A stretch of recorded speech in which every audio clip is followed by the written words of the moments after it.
Over on the baseball diamond, a rematch between Bowling Green and St. John's in the regional semis. The Bobcats pounce early, first inning Cody Thompson down the left field line.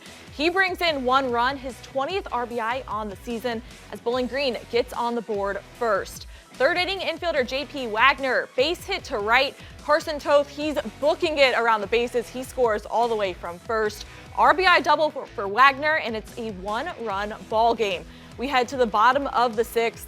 Bases juiced for infielder Trey Lake, and he delivers. Sends one past the diving third baseman. Head coach Sam Fisher with the windmill going. 1 run scores. The go-ahead run is in. Nick Pett, he's headed home. Bases clearing double for Lake. The junior's first hit on the day gives the Titans their first lead of the game.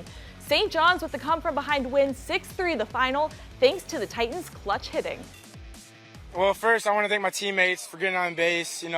Batters before, working counts, hitting the ball hard, hitting where the defense isn't. And obviously, I want to thank them putting bases loaded on me with 1 out. And I know it just happened, hitting the ball, playing baseball, hitting one down the line. No better feeling, though. Love it.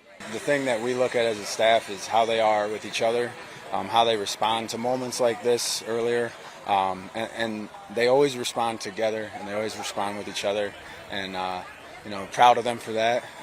It's exactly what we want, and that's why I say I can't ask for a better group to set the tone for our years to come at St. John's. Tim Clagg joins us from Stellar Field. What a story between 2 first-year head coaches getting their team back to the regionals.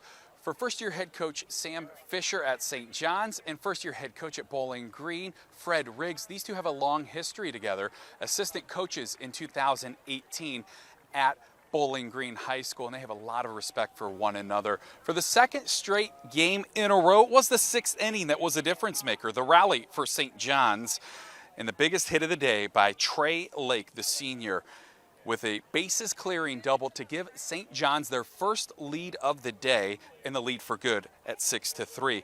But their defense, it took over in the middle part of the game by senior pitcher Jacob Davis. Threw 7 strikeouts and had back-to-back 1-2-3 innings in the middle of the game. But there was a point in the middle of the ball game when Bowling Green, it looked like they were really going to open this game up. Coach Sam Fisher came out, had a mound visit with Davis, and the first thing Davis said to Fisher in that meeting was, "I have trust in my defense," and that expresses the togetherness and closeness of this St. John's Jesuit Titan group, and they were able to get the job done, flipping a 6-4-3 double play to get Davis out of a jam. It's a short turnaround now, less than 24 hours for the Titans. They'll be back in action here, taking on Berea at Mid Park. First pitch coming at 1 p.m. We'll have all the action here on BCSN.